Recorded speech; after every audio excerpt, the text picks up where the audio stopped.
Welcome, everyone. This is the second session of the second book club, which we're calling Reasoned Argument, the Counter to Cancel Culture. Today, we're primarily going to look at the Declaration of Independence, but before that, we've got to lead up to it in terms of some possible arguments and an understanding a little bit about what is and might not be argument, or at least not reasoned argument. If you have the book by Professor Randy Barnett, Our Republican Culture, you have his first chapter devoted to the key part of the Declaration.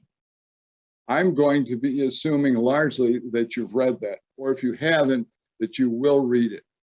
And I'm building on what Professor Barnett has said. I'm accepting and agreeing with what he said. But again, as I said the first time, it's a disclaimer. He knows nothing about what I'm going to say in addition to what he said. So this is where we're going now. And it's going to be, how did it first, I call them think points. So we have three think points for today. First, how to deal with the distortion of language. That's critical. If you don't mean the same thing when you use a word as the person with whom you're arguing, you're not going to meet in terms of the argument. Second, how does argument, whether reasoned or not, not all arguments are reasoned, affects government. Three, if many liberals oppose cancel culture, which we'll see, the conflict cannot simply be one between liberals and conservatives, but I suggest it is a conflict over the principles of the Declaration of Independence. And I don't mean that in the sense that some scholars do. There's a lot of debate about the Declaration among scholars. I'm talking about it in very basic terms, as does Professor Barnett. That is, fundamental principles in the Declaration. So first, how to deal with distortion of language. Now, those of you who are old enough may have read these books a long time ago, but you'll see a lot of references to two books, Animal Farm and George Orwell's 1984. He's the author of both of them. Interestingly, Orwell was a socialist, and yet he was concerned about what was happening from a totalitarian point of view because of the distortion of language. Both these books were satires, but they're old. Not that they're not still applicable, but it would be nice to have a more up-to-date satire that actually deals with the particular words that we're dealing with today. Hi, have you ever seen the movie Idiocracy? Well, if you haven't, you don't need to worry about watching it, because it's not really just a movie anymore. Accordingly, the English language has changed a lot recently. Because it's impossible for truth to change, the wokest among us have changed our language to make it seem as though the truth has changed. So there's a whole new vocabulary. Key words that were once rooted in objective truth have been changed in order to reflect a deceptive reality that now identifies as the truth. If you're just waking up from a coma, or if you don't watch the news nearly enough, you'll have a real hard time communicating in our society using your outdated caveman version of English. But hope is not lost for you. That's why I'm here, to give you a crash course in expanding your vocabulary. Listen up. Free speech means an attempt to incite violence. Cancel culture. Bullying while getting rewarded for it. God, the one who mistakenly gives you freedom at birth, and also happens to be communism's chief obstacle. Big tech, the one true God. That's it for today's vocabulary lesson. Stay tuned, because we'll change the meaning of any of these words as soon as people start to remember the truth. By helping us dismantle language, you're helping us dismantle truth, which is important to help destroy democracy and freedom. And once we do that, then we'll have... What's the name of that thing? I can't think of it right now. But anyway, once we dismantle language, we'll have it. So thank you for your help by expanding your vocabulary. When language is terribly distorted it's impossible to really have a reasoned argument. In that situation, the most effective, most powerful weapon one can use is satire. Satire was broadly used during the 18th century, and some have called it the century of satire. It was a mark of the Enlightenment. And in particular, in England, it was widely used, and many of the greatest satirists were British. So just let's take a look at this quote from the Oxford Handbook on 18th century satire. The 18th century Britain was an age of satire, and the century's novels, poems, plays, and prints resound with mockery and laughter, with cruelty and wit. That's going to be very important, not only to understanding what the last comedian did, but also in understanding the culture surrounding a particular governmental system at any time. And the 18th century was when we had our revolution, and the Brits, who were colonists, were greatly influenced by what was going on in England at the time. As I mentioned in the first program, the fight over cancel culture has moved down to the school board level, the local school board level. Well, in an article from the Wall Street Journal on July 2nd, obviously related to the 4th of July, there's an interviewer with a well-known historian, and the question is really about the competition or conflict between two versions of history. Quoting from that article, there are two interpretations of 1776 that matter in 2021. We call them the Whig and the woke interpretations. Now, Whig was a name that was used for the Patriots back in 1776. One of the names, there were several names. Of course, the British called them insurrectionists. Woke, we've already seen from the earlier satire of woke what the issue is. The Whig version of history is a story of progress. It interprets the founding as an imperfect expression of political ideals that have come steadily closer to realization over time. That's in real conflict, however, with the woke history.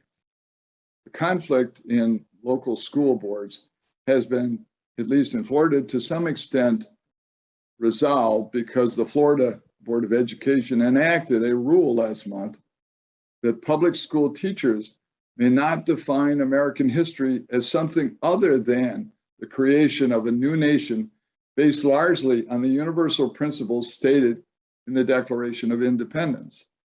Why? Because it is in direct conflict with what is being put forward by critical racial theory.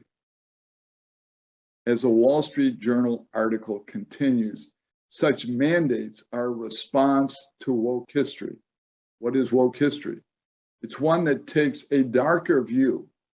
Instead of arguing that, quote, this country has not been living up to its ideals, says the historian Walter McDougall, the woke, quote, believes this country does not have any ideals, or at least any worth striving for, rather than trace how the past aspirations reverberate in the present.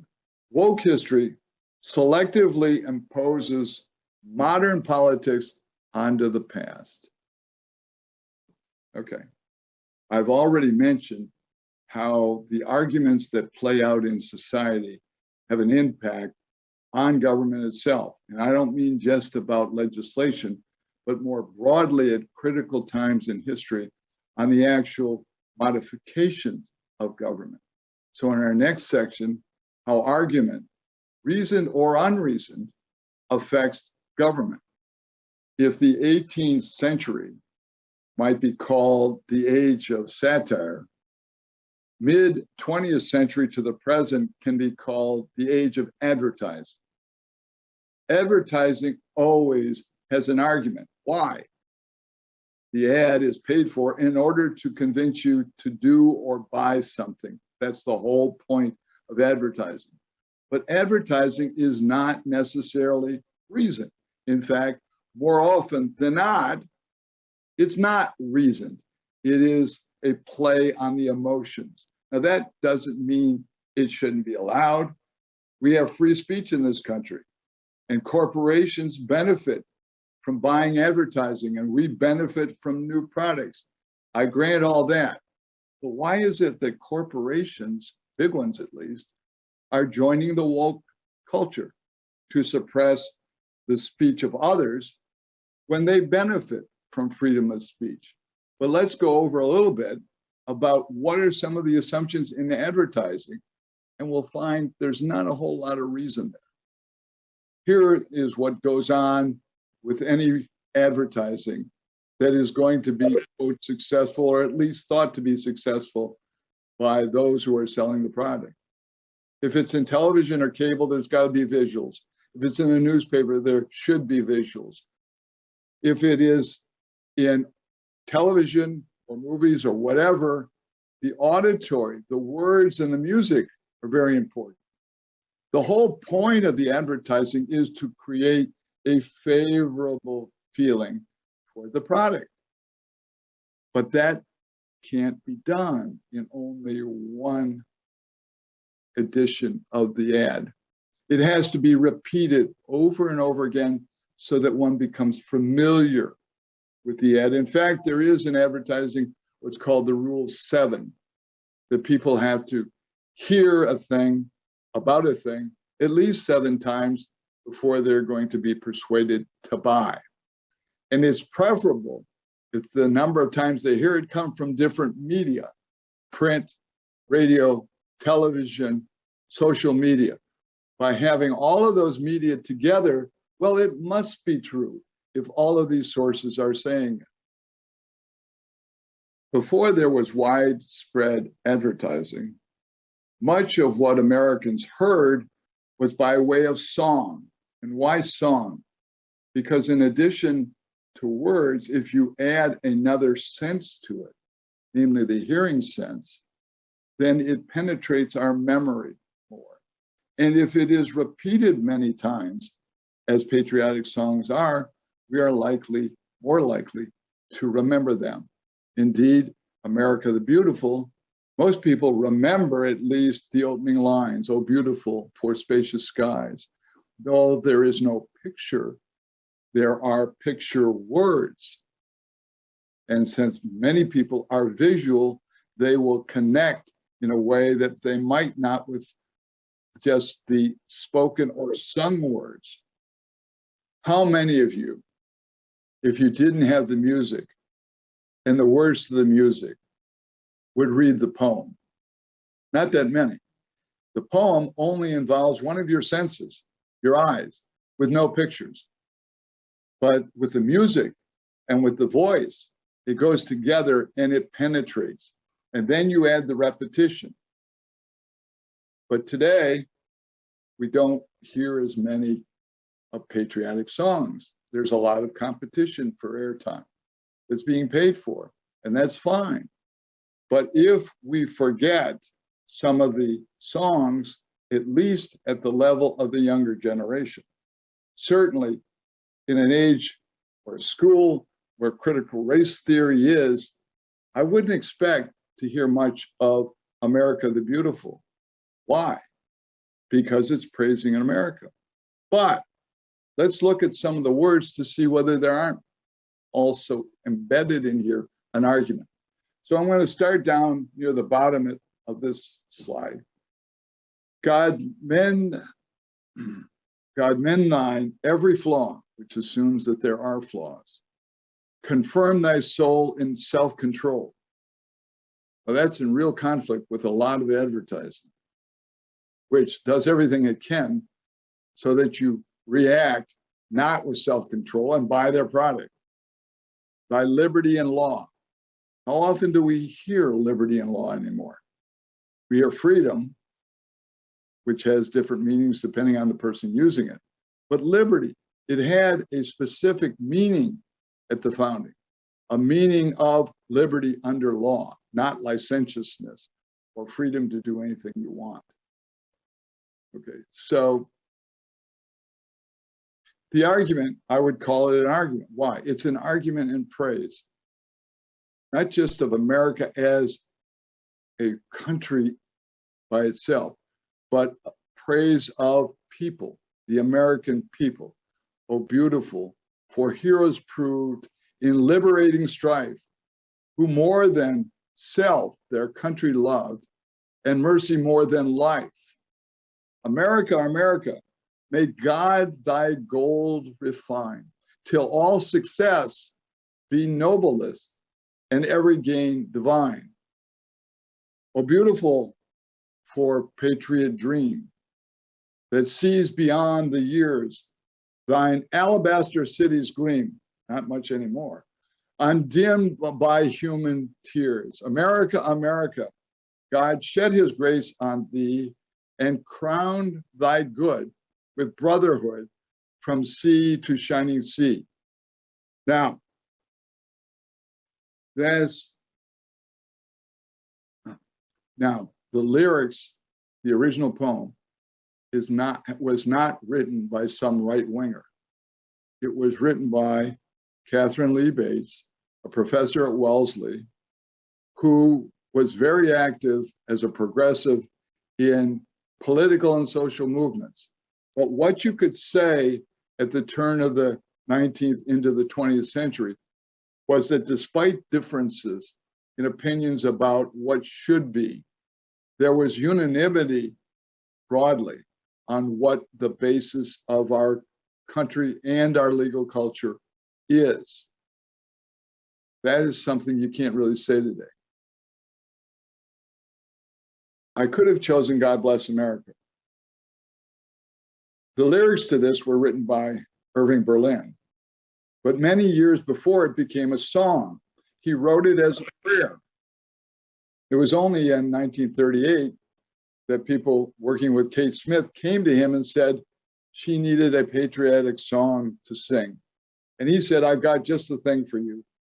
He took the prayer and put it to music, and it became a fabulous success as a song and for Kate Smith. That is, until she was canceled recently by two major sports teams because of what was said regarding her past singing of some other songs. Never mind that the family, because she was dead, attempted to bring forth proof, evidence, reasons why the slur against her was not true. But that didn't matter. The teams were more concerned about what impact it might have on sales. So let's look at God Bless America, land that I love, stand beside her and guide her. There's an argument here about what you should do, but it's not terribly reasoned. That doesn't mean it's unreasonable. It's a wonderful song. In fact, Justice Scalia used to sing it. But there is a difference between an argument, as good as it may be, to being a reasoned argument. God bless America, my home, sweet home. Why God bless America? It's because it's yours. That is perfectly reasonable. But that doesn't mean it's a reasoned argument. Why not? People who are not in the same position as the singer and some in the audience, who don't love this place, whose home it is not, they will not necessarily be persuaded.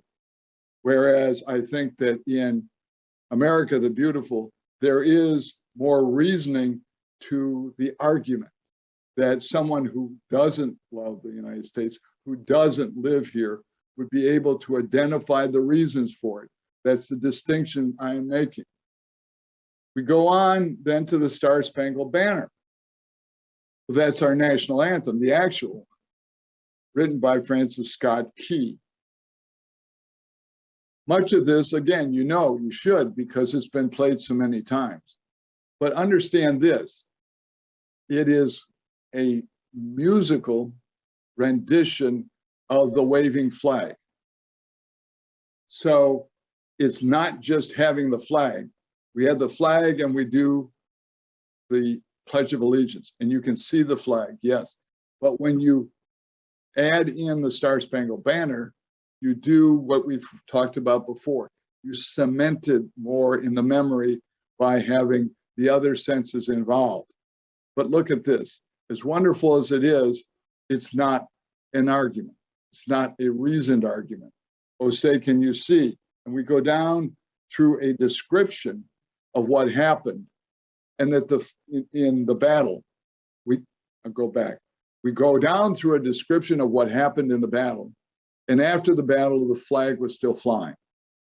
So at the end, the ending is that our flag was still there. Oh, say does that Star-Spangled Banner yet wave, or the land of the free and the home of the brave. It's that last line that becomes almost a standalone. The land of the free and the home of the brave, okay? In this third section, we're really into the meat of it, and that is, first, I want to show that really not all liberals by any means are in favor of cancel culture. And if that's the case, then the conflict is not really between liberals and conservatives. It is another conflict, and that conflict we want to go into is the conflict over the Declaration, which we've already seen something about in looking at the piece from the Wall Street Journal. Here's a clip from Bill Maher, a liberal and a great satirist. He is going after cancel culture as effectively as I've seen anyone do it. And finally, new rule, liberals need a stand your ground law for cancel culture, so that when the woke mob comes after you for some ridiculous offense, you'll stand your ground. Stop apologizing. And 62% of Americans say they have opinions they're afraid to share. 80% of Americans, young, old, rich, poor, conservative, liberal, white, minority, all hate the current atmosphere of hypersensitivity. Yeah, everybody hates it, and no one stands up to it. Because it's always the safe thing to swallow what you really think and just join the mob. It may seem easier just to censor yourself so that you avoid getting canceled. And maybe most people really aren't being canceled as such, but you're living in a very different society as long as that continues to happen and to grow. So the way to overcome this is to, first of all, go back to our roots. And what are our roots? They are in the Declaration. It got us to the point of being able to create a union. And again, in the Civil War, it was instrumental in continuing to hold the Union together. Once again, we have to go back to the Declaration to understand what binds us together. Before radio, television, and the internet, you could read the Declaration, but if you wanted to hear the Declaration, it had to be in a public reading, normally of some kind. And they were common. They're less common today. They're still down in some places, but there's something to be said for a good public reading of the Declaration. So what I'm going to have is an actor reading the Declaration, and we're going to start not at the beginning, but we're going to start at the end, because in any argument, the beginning and the end should fit together, and the reasoning is in between. And for the support of this declaration, with a firm reliance on the protection of divine providence, we mutually pledge to each other our lives, our fortunes, and our sacred honor. Oftentimes, we really don't appreciate what was at stake. They pledged their lives.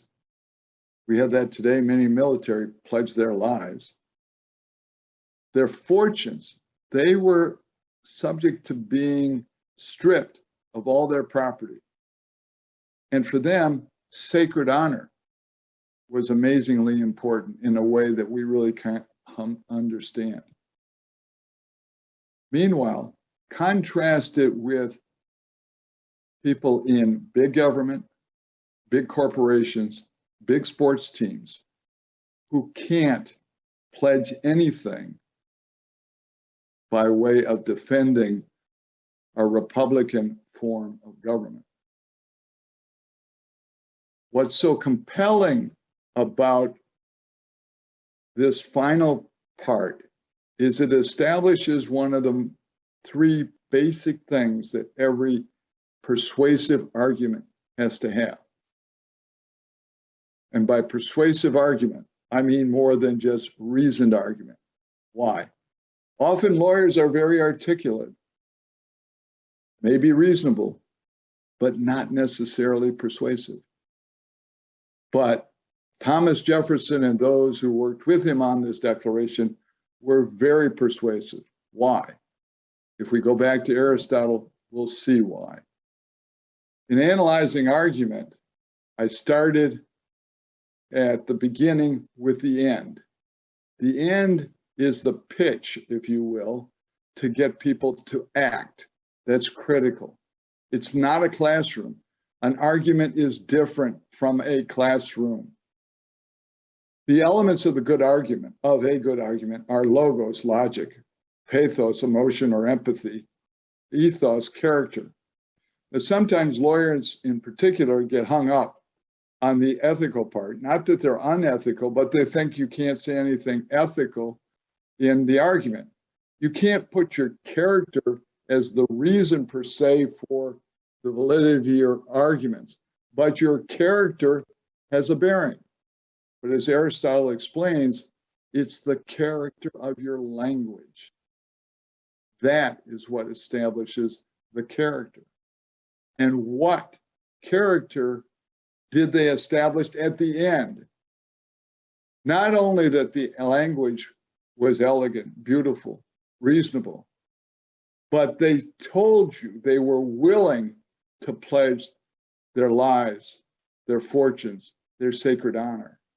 Those words are compelling because they really did face not only the possibility, but the very likelihood that they would be executed because they are engaged in insurrection. Now, I want to say just a little more about the power of voice. As I mentioned here, I've had an actor, his name is John Spud McDonald, who has played in many, many movies and in several national television syndicated programs. Voice is critical in all of this, but it's not something that we can go much into in this particular session. But voice is something that each person can give their own person a reality. And so often, many of us are timid in our voice. We're reluctant, we're afraid. In fact, for most Americans, speaking in public is the most frightening thing that they can imagine. Those in law school and practicing law, at least in courtrooms, get over that, or they won't continue to practice. But for all of us, whether it's in the courtroom or in personal conversation, our voice should at least reflect a confidence in what we're saying. When in the course of human events, it becomes necessary for one people to dissolve the political bands which have connected them with another, entitle them, a decent respect to the opinions of mankind requires that they should declare the causes which impel them to the separation. On this, I want to focus on the decent respect language that is highlighted here for you. Decent respect. One of the feelings, if you will, that this document is intended to convey to those in Europe who have never seen an actual republic like this proclaimed is to assure them that these are not a bunch of crazy radicals. It is all a very elegant, reasoned choice of words that is in this document. But they say we have to explain the causes, and that's what they're going to do. That's what makes it reason. They're giving reasons why they have chosen this action. So look at this language. They're dissolving what? Political bands. Why? They are assuming the powers of the earth of a separate and equal station. They're setting up their own nation. And what gives them the right to do that? The laws of nature and of nature's God. Where do they get that? Entitle them. That's what they're talking about. That's what they're going to do. We know they did it. But the argument has to be made. Why does the argument have to be made? They're going to need the help of France and the Dutch. This is an argument to them that these are not a bunch of radicals. They're reasonable. They have reasons for what they're doing. They have stated the principles, and they will go on to state the causes. A decent respect for the opinions of mankind requires that they should declare the causes which impel them to the separation. We hold these truths to be self-evident, that all men are created equal, that they are endowed by their Creator with certain unalienable rights, that among these are life, liberty, and the pursuit of happiness, that to secure these rights, governments are instituted among men, deriving their just powers from the consent of the governed, that whenever any form of government becomes destructive of these ends, it is the right of the people to alter or to abolish it, and to institute new government, laying its foundation on such principles and organizing its powers in such form as to them shall seem most likely to affect their safety and happiness. This is the part of the Declaration that Professor Barnett concentrates on. As I said, I agree with his analysis. I'm just building on it, and he's not responsible for it. What I say. When we say we hold these truths, how often do you hear anybody in academia talk about truth? That is, they'll talk about science and theories and truths over there. But in the humanities, there is very little discussion of truth. Without truth, there isn't any understanding of language. Indeed, we have for a long time, thanks mostly to the progressives, gone into an age, a long age of relativism, where there is no truth. So today, you couldn't say we hold these truths. You would have to say something like, well, majority opinion holds these values. Why values instead of truths? Because the notion is that values are subjective. Where do they come from? The so-called fact-value distinction that is used so much in the social sciences. You can't infer truth from fact. That is not the view of the Declaration. It is we hold these truths to be self-evident. They don't have to be argued even. They are axiomatic. They're a given that all men are created equal. That is a truth that they believed in. They didn't all practice it. There's no doubt about that. They didn't all practice it. That they are endowed by their Creator. Whether they were Christian or whether they were deist, there was an understanding that they didn't create themselves. Today, with evolution having penetrated not only science, but penetrated other areas of the humanities, there is a notion that we as human beings are evolving such that there is no real human nature. If there is no real lasting human nature, it's very difficult to talk about certain unalienable rights. Now, among these, that means they're not all of them, are life, liberty, and the pursuit of happiness. Sometimes that was expressed more commonly as life, liberty, and possession of property. That to secure these rights, governments are instituted among men. That's the purpose of government according to the American view. Deriving their just powers, not just any powers, because all governments have to have some power, they wouldn't be effective at all. Where from? The consent of the governed. That is essential, as Randy explains at length, to the whole notion that ours is a Republican Constitution. Why? As Randy says, first comes rights, then comes government to protect those rights. That whenever the forms of government become destructive to these ends, there's a purpose to government other than simply perpetuating those in power. It is the right of the people to alter or to abolish it. That's what's going on in this country right now. That is, the fight over cancel culture is a fight over whether we're going to maintain our form of government or whether others are going to displace it. And don't you think for a minute that that is not their intent. It is the right of the people to alter or abolish. Remember that. Institute new government, laying the foundations of such principles. The attempts to displace our form of government, however, are not based on these principles. Organizing the powers in such form as serves to protect their safety and happiness. That's the purpose of government. We believe in this country. Now, some people in power over time, if they did believe that at one time, as a practical matter, maybe they grow cynical and understand from their point of view that it's just about power. Prudence, indeed, will dictate that governments long established should not be changed for light and transient causes. And accordingly, all experience hath shewn that mankind are more disposed to suffer, while evils are sufferable, than to right themselves by abolishing the forms to which they are accustomed.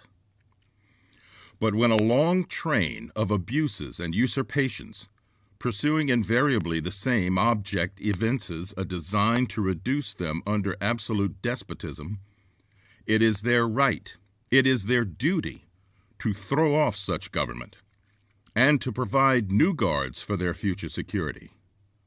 Such has been the patient sufferance of these colonies, and such is now the necessity which constrains them to alter their former systems of government.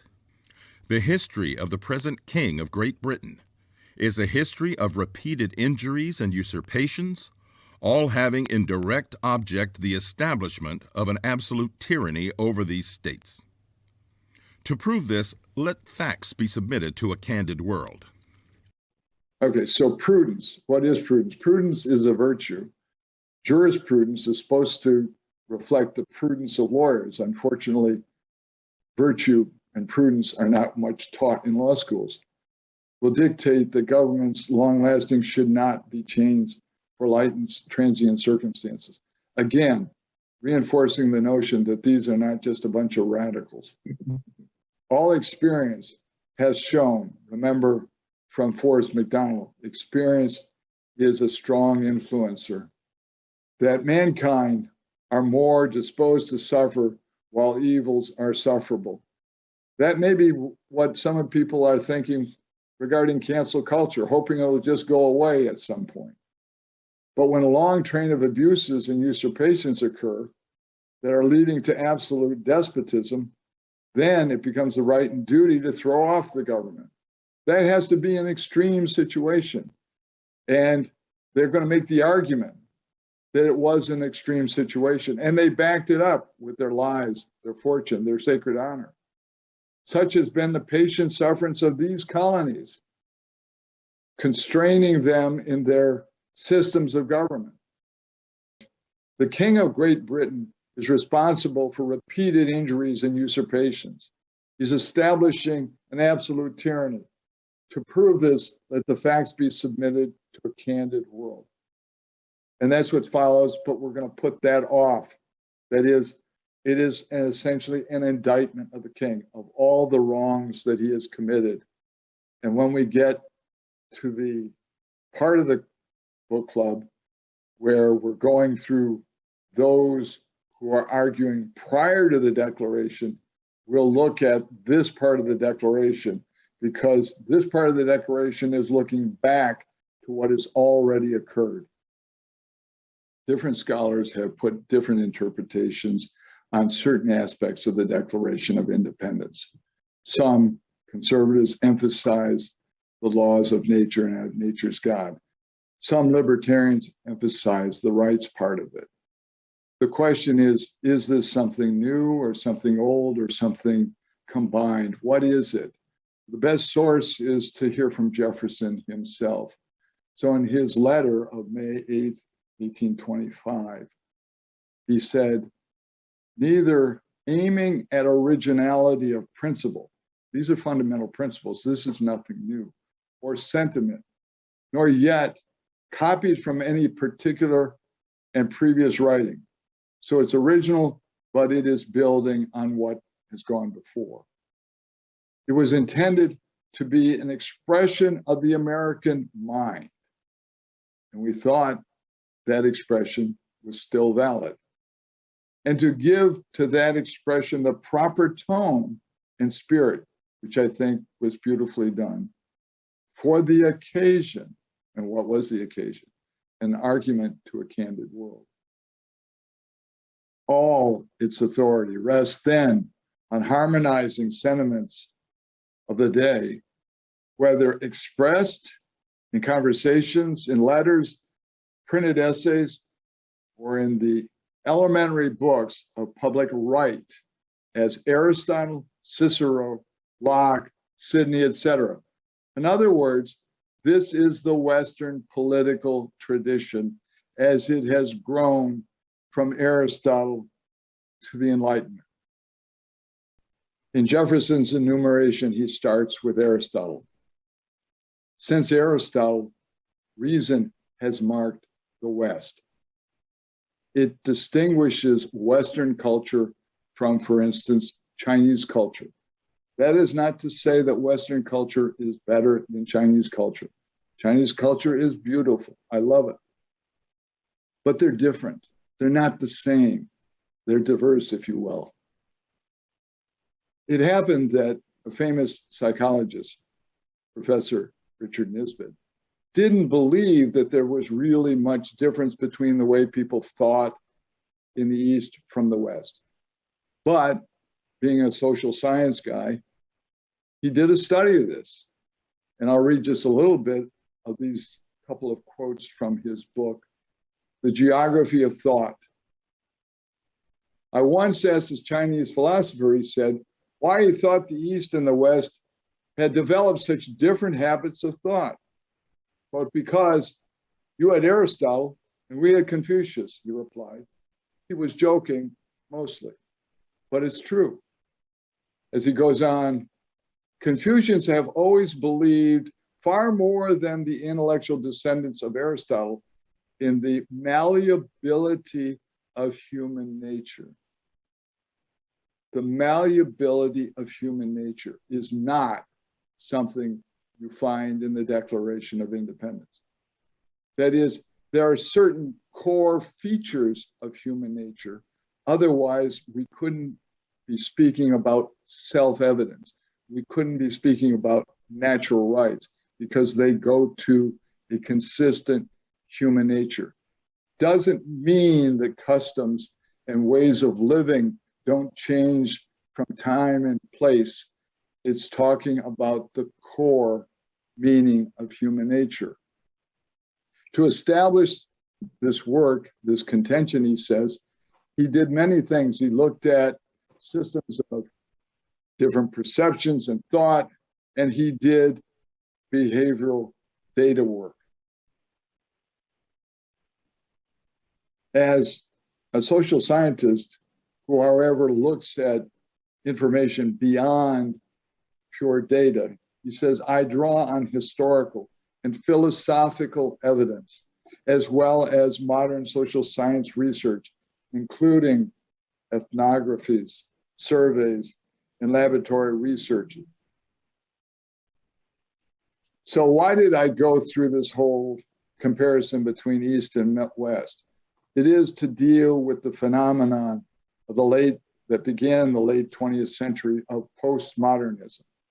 Postmodernism, quite simply, rejects the notion of human nature as is understood in the Declaration. So let's look at a couple of definitions of postmodernism. A belief that individuals are constructs of social forces. That is, they don't have a human nature that's constant. and that there is no absolute transcendent truth. Well, that is contradictory to the Declaration that can be known. Another definition. In Western philosophy, a late 20th century movement characterized by broad skepticism, subjectivism, or relativism, a general suspicion of reason. It was one thing when these ideas were merely in academia, at elite schools, where people paid a lot of money to have this nonsense taught to them. But now it's out from the universities. And that's why we're dealing with the situation of cancel culture, woke culture, and critical race theory. Those in legal academia know about the critical legal studies movement.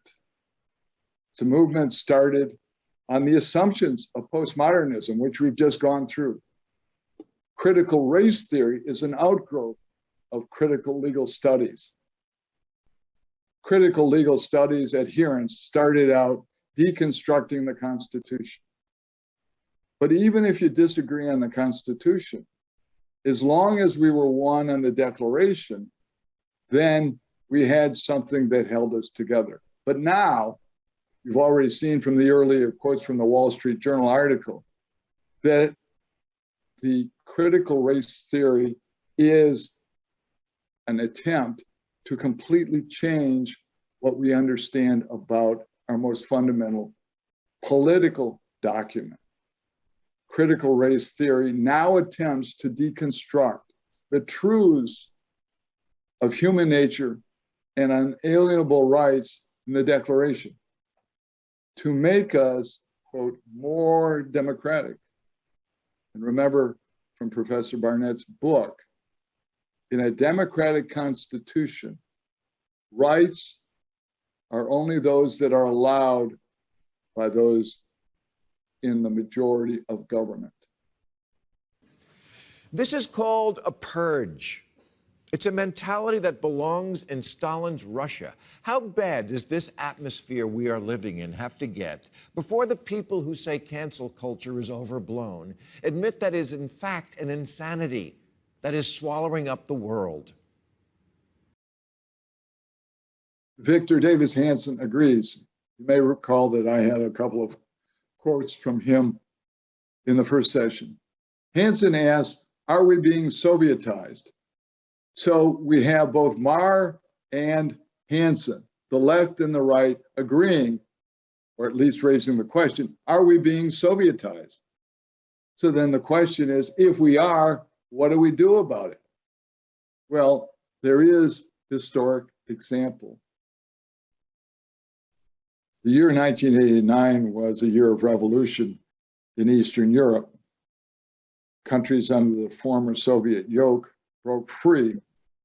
What was distinctive about the so-called Velvet Revolution in the then Czechoslovakia was its nonviolent nature, but it was completely, really nonviolent, not like the so-called peaceful protests in the United States. After the revolution, I and some other scholars went to the Czechoslovakia to hold seminars for the leaders of the Velvet Revolution. What we were doing were seminars on the Federalist Papers. I was shocked to learn that literally the Velvet Revolution involved not only no violence, but the communists simply walked out. The protesters were shocked themselves that they just left. How could that possibly occur? Their leader was a poet and playwright, Václav Havel. And he wrote an essay called The Power of the Powerless. And his whole theme was that the communist systems were a lie. And the way to overthrow them was to speak and live in the truth and to speak out. And they had no Bill of Rights as we have. They had no courts as we have.